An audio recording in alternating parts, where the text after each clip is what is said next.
Hi guys और स्वागत है आप सभी का फिर से अल्फ़ा अपडेट्स पे।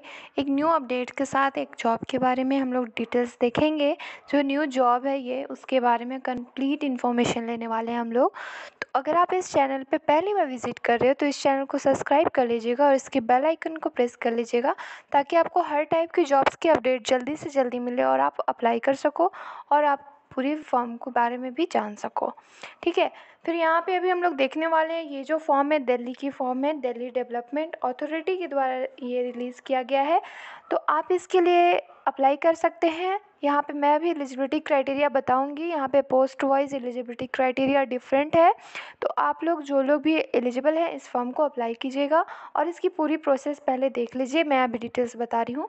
तो यहाँ पे अभी हम लोग देखें स्टेप वाइज, अगर इसके बारे में जाने तो इसकी जो ऑफिशियल वेबसाइट है वो है www.dda.government.in। ये इसकी ऑफिशियल वेबसाइट है जहाँ से आपको ये नोटिफिकेशन वगैरह सारा कुछ यहाँ से मिल सकता है। फिर यहाँ पे आप देखिए इंपॉर्टेंट डेट्स क्या है, मतलब इसकी जो फॉर्म की फिलिंग है वो स्टार्ट कब से है। तो इसकी जो ऑनलाइन फॉर्म की स्टार्ट है फिलिंग वो है 3/6/2023 से, मतलब 3 जून से आपका फॉर्म का फिलिंग स्टार्ट हो चुका है। और इसका जो लास्ट डेट है वो है 2/7/2023। And time for payment application fee भी क्या है 2/7/2023। यहीं पे आपको लिखा हुआ दिख रहा होगा, दोनों यहाँ पे लिखा हुआ है तो आप यहाँ पे देख सकते हैं। ठीक है, tentative schedule of online examination stage 1, जो स्टेज 1 एग्जामिनेशन होगा वो कब होगा 1/8/2023 से लेकर 30/9/2023।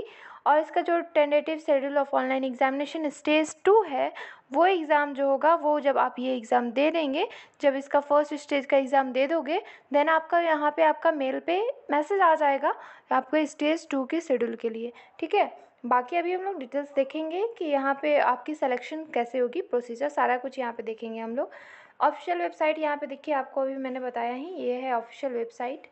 ओके, एप्लीकेशन है invited online at DDA's website. यहाँ देखिए आपको एप्लीकेशन इसी वेबसाइट के थ्रू मिलेगा। On the link job select job category direct recruitment. आपको पहले कहाँ जाना है, जॉब्स पे जाना है, फिर आपको सेलेक्ट पे जाना है, सेलेक्ट जॉब कैटेगरी, फिर डायरेक्ट रिक्रूटमेंट 2023। फिर यहाँ से आप एप्लीकेशन देख सकते हो। एप्लीकेशन जो ये दिख रहा है आपको, ये वाला आपको नोटिस आ जाएगा एप्लीकेशन का। फिर यहाँ पे देखिए अगर पोस्ट देखें तो फर्स्ट जो पोस्ट है असिस्टेंट अकाउंट्स ऑफिसर का है। तो इसमें अगर आप देखते हैं पे मैट्रिक्स, तो इसमें जो पे मैट्रिक्स है 9,300 ये पे बैंड है। 9,300 इसका पे बैंड है। और इसका जो ग्रेड पे है वो है 4800। तो इसकी जो पे स्केल है वो कितनी है 38,800। Not exceeding 30 years. आपका 30 ईयर्स से ज़्यादा है एज तो आप लोग इसको अप्लाई नहीं कर सकते, क्योंकि जो इसकी मिनिमम क्वालिफिकेशन है वो क्या है CA होना चाहिए या फिर कंपनी सेक्रेटरी CS होना चाहिए या फिर ICWA या फिर इक्विवेलेंट कोई भी डिग्री है इसके इक्विवेलेंट, तो आप यहाँ पे अप्लाई कर सकते हो। MCom will not be consider as equivalent qualification. यहाँ पे जो इक्विवेलेंट क्वालिफिकेशन लिखा हुआ है तो यहाँ पे ऐसा नहीं कि आप MCOM किए हो तो आप लोग अप्लाई कर सकते हो, नहीं। इसकी इक्विवेलेंट मतलब जो MBA होता है, CA होता है, ICWA और जिसके इक्विवेलेंट्स होते हैं उसके लिए आप यहाँ पे अप्लाई कर सकते हो अगर आपका वो डिग्री है तो। लेकिन अगर आप MCOM किए हैं तो MCOM के लिए ये नहीं है, MCOM का ये डिग्री नहीं है, उसकी इक्विवेलेंट नहीं है ये। ठीक है, फिर यहाँ पे अगर टोटल वैकेंसी देखें तो टोटल वैकेंसी यहाँ पे 51 है। आपको यहाँ पे दिख रहा होगा स्क्रीन पे 51 वैकेंसीज है। आप कैटेगरी वाइज चेक कर सकते हैं। फिर यहाँ पे आपका आता है सेकंड जो है यहाँ पे पोस्ट, वो है असिस्टेंट सेक्शन ऑफिसर ASO का फॉर्म है। तो इसमें अगर आप पे स्केल देखते हैं तो 34,800 है। नॉट एक्सीडिंग 30 ईयर्स यहाँ पे ये भी लिखा हुआ है। लेकिन इसमें जो क्वालिफिकेशन है वो क्या चाहिए, बैचलर डिग्री चाहिए और equivalent from any recognise university. Computer में प्रोफिशिएंसी मतलब आपको कंप्यूटर का नॉलेज होना चाहिए। यहाँ पे BSc जो दिया हुआ है आपका बैचलर डिग्री, वो किसी भी सेक्शन में हो सकता है, कोई भी डिसिप्लिन में हो सकता है, कोई भी स्ट्रीम में हो सकता है। तो यहाँ पे ये नहीं दिया हुआ है कि आपको इसी स्ट्रीम से अप्लाई करना है, यहाँ पे कोई बॉन्डिंग नहीं है।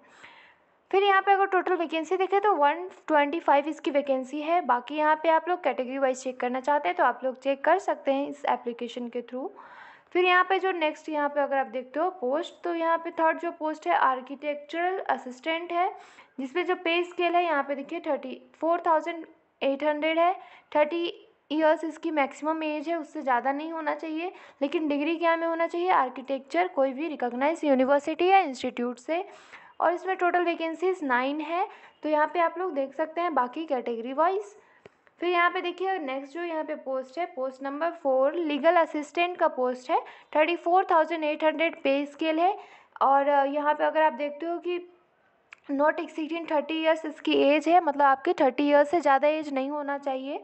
और यहाँ पे क्या है, अगर आप देखते हो processing regular degree in law, मतलब रेगुलर डिग्री से आपका लॉ का डिग्री होना चाहिए आपके पास फ्रॉम अ रिकॉग्नाइज यूनिवर्सिटी और equivalent, and 3 years experience at bar होना चाहिए। For DDA employ regular degree in law from a recognise university और equivalent and 3 year of regular service in DDA, मतलब आपका 3 ईयर्स रेगुलर सर्विस होना चाहिए किसमें? DDA में।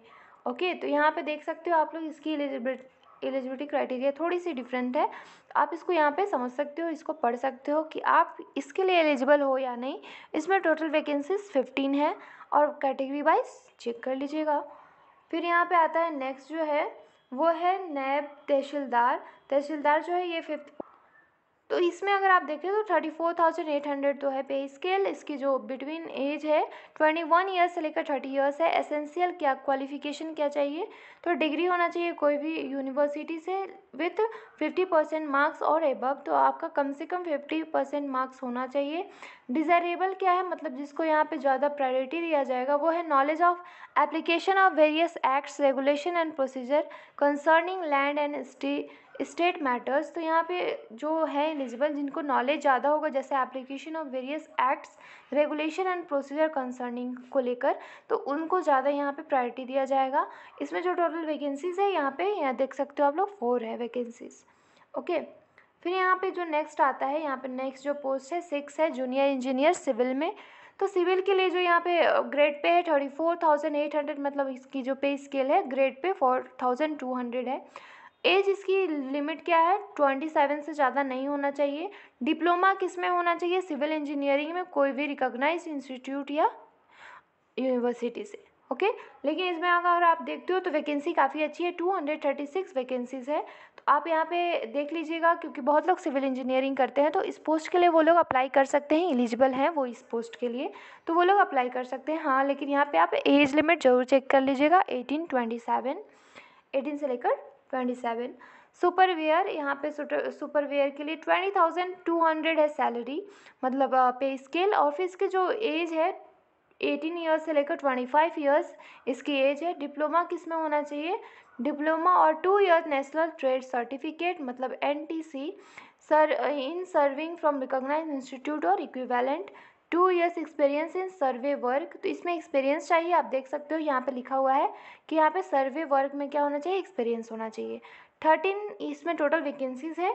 ओके, फिर जो नेक्स्ट 8 पोस्ट आता है वो है पटवारी का। पटवारी में अगर आप देखते हैं तो 20,200 इसकी पे स्केल है। और इसकी जो एज लिमिट है वो 21 से लेकर 27 होना चाहिए। और इसमें क्या है एसेंशियल क्वालिफिकेशन? तो ग्रेजुएट होना चाहिए from any recognise university.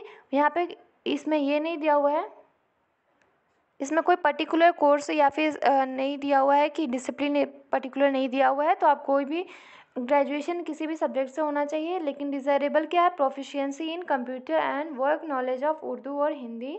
Training shall be imparted into the new incumbents by the department and probation.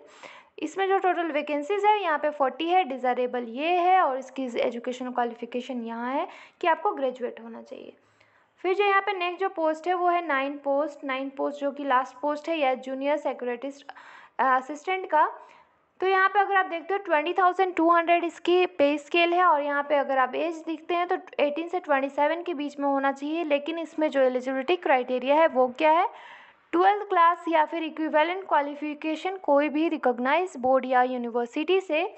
तो यहाँ से आप देख सकते हो कि आप 12th लोग भी यहाँ पे एलिजिबल हैं, मतलब जो 12th पास आउट कर चुके हैं वो लोग भी इस फॉर्म को अप्लाई कर सकते हैं। और इसमें वैकेंसीज भी है 194। और इसमें सेकंड चीज़ क्या होना चाहिए? टाइपिंग स्पीड होना चाहिए 35 वर्ड पर मिनट होना चाहिए इंग्लिश में, या फिर अगर आप इंग्लिश नहीं हिंदी में सीखे हो तो 30 वर्ड पर मिनट होना चाहिए हिंदी में। कंप्यूटर का नॉलेज होना चाहिए आपको, ओके, थोड़ा बहुत नॉलेज होना चाहिए, बाकी इसमें वैसा दिया हुआ नहीं है, लेकिन यहाँ पे आपको मैं सजेस्ट करूँगी क्योंकि ये टाइपिंग का काम है तो आपको कंप्यूटर का नॉलेज थोड़ा बहुत होना चाहिए। ओके, तो यहाँ पे पूरी डिटेल्स दी हुई है और यहाँ पे आप ये भी देख सकते हो कि 12 भी एलिजिबल है यहाँ पे और ग्रेजुएट लोग भी एलिजिबल हैं, तो आप यहाँ पे अप्लाई कर सकते हो, अपने फ्रेंड के साथ भी शेयर कर सकते हो जो अभी 12th पास आउट कर चुके हैं, क्योंकि सभी लोग अभी वैकेंसीज़ को अप्लाई, जो अभी 12th का रिजल्ट आया है तो सभी लोग अप्लाई करना चाह रहे होंगे, तो इसके लिए भी अप्लाई कर सकते हैं। वैकेंसी एंड रिजर्वेशन भी आप लोग चेक कर सकते हैं, यहाँ पे डिटेल्स दिया हुआ है। Candidates will be eligible to get the benefits of the EWS reservation only in the case of candidates meet the criteria. तो यहाँ पे देखिए EWS के लिए भी है, जो उनका रिजर्व सीट होता है वो उनके लिए भी है, तो अगर आप मतलब EWS से आपका EWS सर्टिफिकेट है तो वो भी आप लोग यहाँ पे कर सकते हो, उसके थ्रू भी अप्लाई कर सकते हैं। आपको डॉक्यूमेंट्स यहाँ पे क्या क्या चाहिए सारा कुछ दिया हुआ है, आप लोग यहाँ पे चेक कर लीजिएगा एप्लीकेशन फॉर्म में, डिस्क्रिप्शन बॉक्स में दिया हुआ है ये, तो उसके थ्रू आप यहाँ पे सारा कुछ डिटेल्स इन्फॉर्मेशन ले सकते हैं। एलिजिबिलिटी कंडीशंस हम लोग सारा कुछ देख लिए, और ये एक और चीज़ कि ये सारे भी एलिजिबिलिटी भी आप फुलफ़िल कर सकते हो, मतलब अदर जो कंट्री हैं जैसे नेपाल, भूटान, तो उसके थ्रू वो लोग भी अप्लाई कर सकते हैं। मतलब यहाँ पे जो क्या है, सिटीज़न ऑफ इंडिया और subject of Nepal, subject of Bhutan, subject of refugee, यहाँ पे वो लोग भी अप्लाई कर सकते हैं। ठीक है, तो यहाँ पे वो भी बताया हुआ है कंप्लीट इन्फॉर्मेशन। एज लिमिट यहाँ पे देखिए, एज रिले सेक्शन जो होता है, यहाँ पे एज रिले सेक्शन भी कैटेगरी वाइज दिया हुआ है, तो एज रिले सेक्शन भी आप यहाँ पे चेक कर सकते हैं, सारा डिटेल्स ले सकते हैं यहाँ पे। ओके, फिर यहाँ पे आता है आपका application fee and mode of remittance. तो यहाँ पे अगर आप देखें एप्लीकेशन फ़ी 1000 है सारे कैटेगरीज़ के लिए, सारे पोस्ट के लिए। तो यहाँ पे देखते हैं सारा ही, जो अगर आपको यहाँ पे दिख रहा होगा स्क्रीन पे, तो 1000 है सारे लोगों का, तो 1000 ही सबका, यहाँ पे कोई पर्टिकुलर नहीं है, जैसे मतलब जनरल OBC इन लोगों का, और women candidates and candidates belonging to schedule caste and schedule type, PWD या फिर एक्स सर्विसमैन कैटेगरी जो है, उनका फ़ी कोई नहीं लगने वाला है। मतलब जो वुमेन्स हैं, वुमेन्स कैंडिडेट्स जो हैं, उनका कोई फ़ी नहीं लगेगा। जनरल और OBC का फ़ी है 1000। ओके, तो यहाँ पे अगर आप, जैसे कि अगर आपका अगर आप वुमेन्स हैं या फिर SC ST सर्टिफिकेट है तो आप यहाँ पे अप्लाई कर सकते हैं, उसके लिए भी यहाँ पे आपका कोई फ़ी नहीं लगने वाला है। Ex-servicemen who have already secured employment in civil side under central government on regular basis after availing of the benefits of reservation given to ex-servicemen for their re-employment are not eligible for fee concession. No fee exemption is however available to OBC OEWS. तो EWS candidates के लिए भी यहाँ पे ऐसा नहीं कि फ़ी exempted है, ये नहीं है, सारे लोग को 1000 भरना है। बस वुमेन्स, SC ST, PWBD और एक जो है एक्स सर्विसमैन जो है वो लोग के लिए फ़ी एग्जेम्प्टेड है। ओके, तो EWS का भी यहाँ पे फ़ी लगने वाला है। आपको अप्लाई कैसे करना है पूरी देखिए स्टेप वाइज दी हुई है, आप यहाँ पे चेक कर सकते हैं। मैं आपको शॉर्ट में बता देती हूँ। यहाँ पे आपको दिख रहा होगा, पहले आपको इस वेबसाइट के थ्रू जाना है जॉब्स में, फिर सेलेक्ट जॉब कैटेगरी, फिर डायरेक्ट रिक्रूटमेंट, जो मैंने अभी आपको पहले भी बताया था, इसके थ्रू ही आपको जाना है। फिर आपको सबमिट करना है ऑनलाइन एप्लीकेशन फ़ी।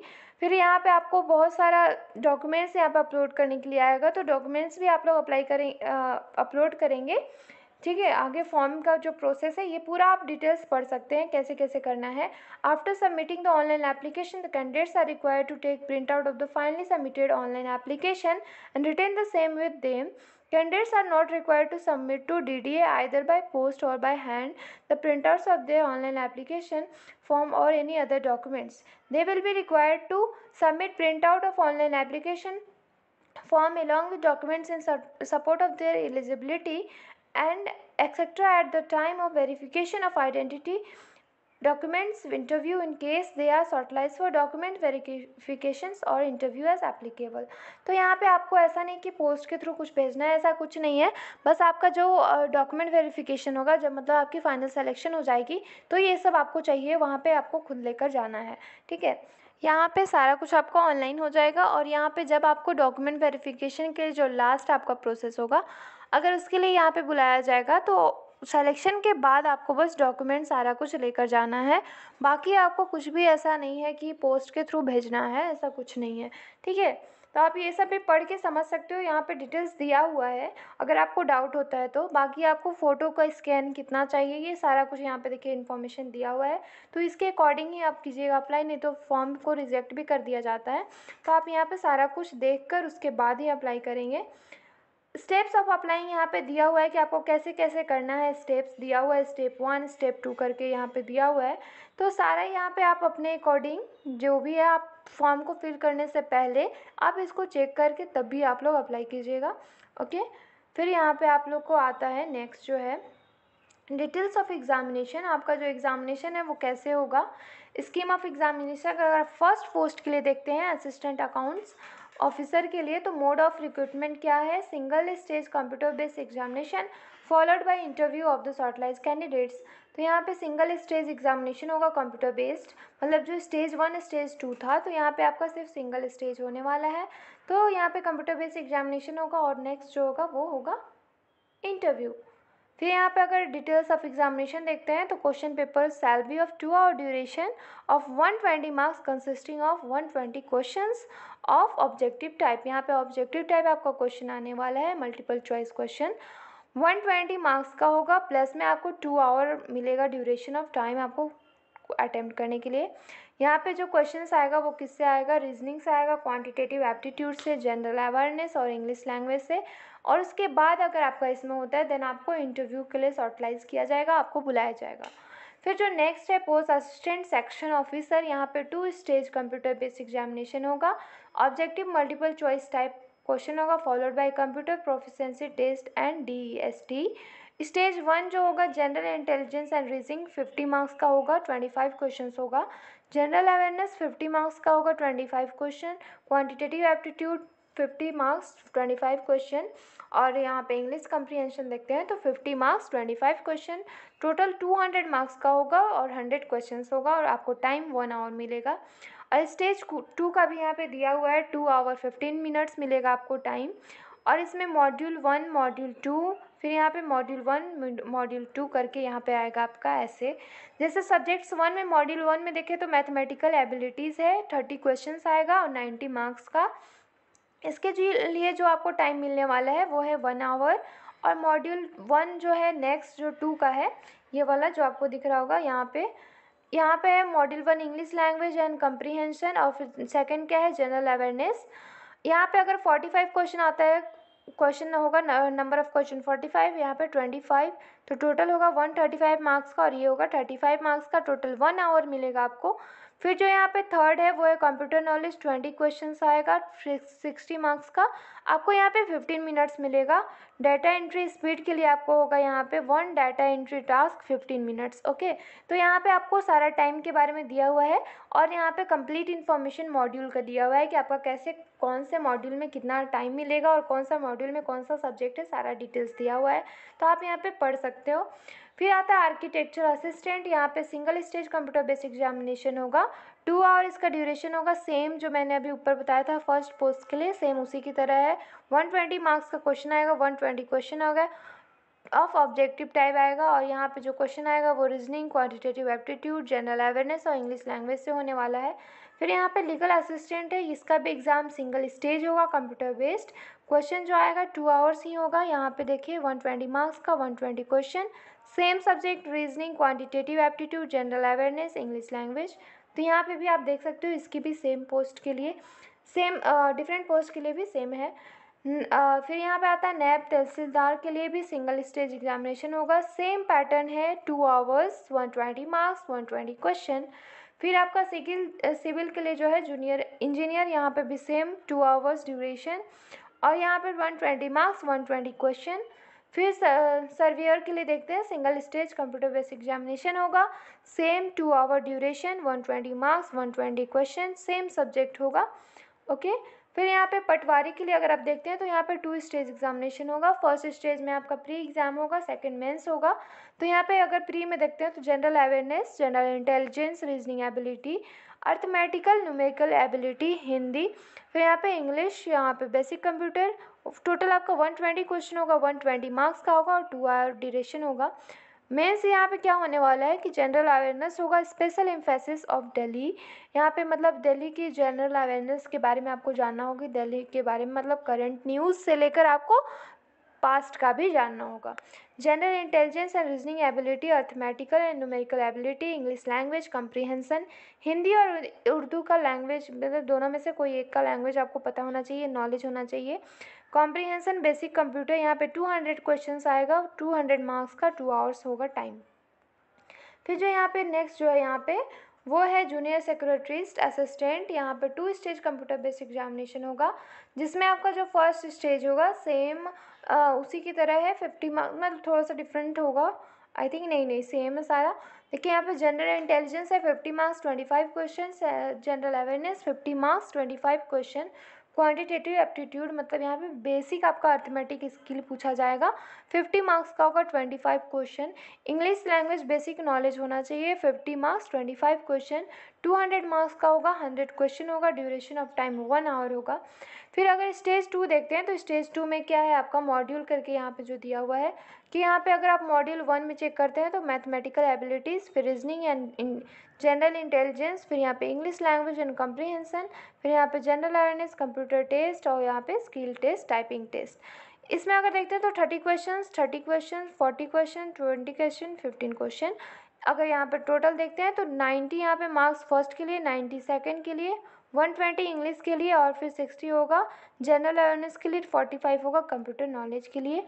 सारे के लिए टाइम दिया हुआ है यहाँ पे आपको 15 मिनट्स मिलेगा कंप्यूटर के लिए, बाकी जो इंग्लिश और जनरल अवेयरनेस के लिए 1 आवर, यहाँ पे आपको मैथमेटिकल और रीजनिंग के लिए 1 आवर मिलेगा और यहाँ पे आपको स्किल टाइपिंग के लिए 10 मिनट्स मिलेगा। तो यहाँ पे सारा दिया हुआ है डिटेल्स, आप देख सकते हो सारे पोस्ट वाइज दिया हुआ है कि आपका कौन कौन सा एग्ज़ाम होगा, कौन कौन से में 2 स्टेज होगा, कौन कौन से एग्ज़ाम पोस्ट के लिए एक ही स्टेज होगा। तो सारा डिटेल्स दिया हुआ है, आप जिसके लिए एलिजिबल हो यहाँ पे आप चेक कर सकते हो। यहाँ पे मैंने अभी सब कुछ बता दिया है। Standard and syllabus of the online examination will be of the level of prescribe minimum qualification, जो आपका क्वालिफिकेशन यहाँ पे दिया हुआ है उसे अकॉर्डिंग यहाँ पे क्वेश्चन आएगा। ऐसा नहीं कि आपके जो आप अगर आप ग्रेजुएट हो तो आपको मास्टर्स का क्वेश्चन आएगा, ऐसा नहीं है। तो यहाँ पे आपका जो भी आप मतलब जो भी पोस्ट के लिए अप्लाई करोगे उसकी क्वालिफिकेशन उसके अकॉर्डिंग ही क्वेश्चन आएगा। फिर यहाँ पे Hindi English only of for all categories of post except for Hindi English comprehension. Weightage of marks of computer based examination क्या है, will be 85% and interview will be 15% marks। यहाँ पे अगर यहाँ देखें वेटेज ऑफ मार्क्स कंप्यूटर का देखें तो यहाँ पे 85% है और इंटरव्यू के लिए कितना है 15% मार्क्स, ठीक है। Marks scored by candidates in computer based examination if conducted in multiple shift will be normalised by using the formula published by the, बाकी वो सारा उनका काम है, आपको बस समझना था कि आपको कितना कैसे कितने टाइम में अटेम्प्ट करना है और क्या उसमें टाइमिंग है, आपको किस तरह से मैनेज करना है, सारा कुछ आप लोग यहाँ पे देख सकते हो, ठीक है। और भी कुछ नॉलेज लेना है तो आप यहाँ से ले सकते हो, सारा इन्फॉर्मेशन इसमें दिया हुआ है डिटेल्स में, तो आप यहाँ से पढ़ सकते हैं। ओके, यहाँ पे जैसे आपको मिनिमम क्वालिफाइंग मार्क्स क्या चाहिए वो भी दिया हुआ है। जैसे प्रिपरेशन ऑफ मेरिट आपका कैसे होगा, minimum qualifying marks will be as under 40% होगा यूआर के लिए। तो यहाँ पे दिया हुआ है पोस्ट वाइज भी दिया हुआ है, जैसे अगर जूनियर जेएसए के लिए देखेंगे आप तो 40% चाहिए यूआर के लिए, ओबीसी डब्ल्यूएस के लिए 35%, एससी एसटी के लिए 30%, ठीक है। तो यहाँ पे देख सकते हो आप लोग उसके अकॉर्डिंग मेरिट लिस्ट निकलेगा। एएसओ का भी देख सकते हो 40%, जनरली सारा में आई थिंक 40% ही है। फॉर द पोस्ट ऑफ पटवारी यहाँ पे क्या है, stage 2 examination only for the final for selection the candidates will be prepared on the basis of marks. तो ये इसमें जो पटवारी में है वो सिर्फ मेंस स्टेज 2 जो है उसके अकॉर्डिंग ही यहाँ पे आपका निकलेगा मेरिट लिस्ट, ठीक है। फिर जनरल कंडीशंस ये भी आपको अगर पढ़ना है जानना है इन्फॉर्मेशन तो आप यहाँ पे ले सकते हो इन्फॉर्मेशन। ओके, तो होप आप लोग को सारी बातें क्लियर हो गई होगी एंड सारा कुछ आपको समझ में आ गया होगा, क्योंकि मैं आपको सारा यहाँ पे कोशिश की हूँ कि सारा डिटेल्स आप लोगों को बता दूँ, किसी तरह की आपको डाउट ना हो। फिर भी अगर आपको किसी तरह की डाउट है तो आप इस एप्लीकेशन को पूरा पढ़ सकते हो। यहाँ पे आप देख सकते हो सारा इंस्ट्रक्शंस दिया हुआ है, स्टेप वाइज सारा प्रोसेस दिया हुआ है। अगर आपको दिक्कत होती है फॉर्म फिलिंग में भी तो सारा कुछ यहाँ पे दिया हुआ है, आप यहाँ से इन्फॉर्मेशन ले सकते हो। डिस्क्रिप्शन बॉक्स में इसकी लिंक है, वहाँ से आप चेक कर सकते हो सारा information. So thank you guys and thanks for watching this video.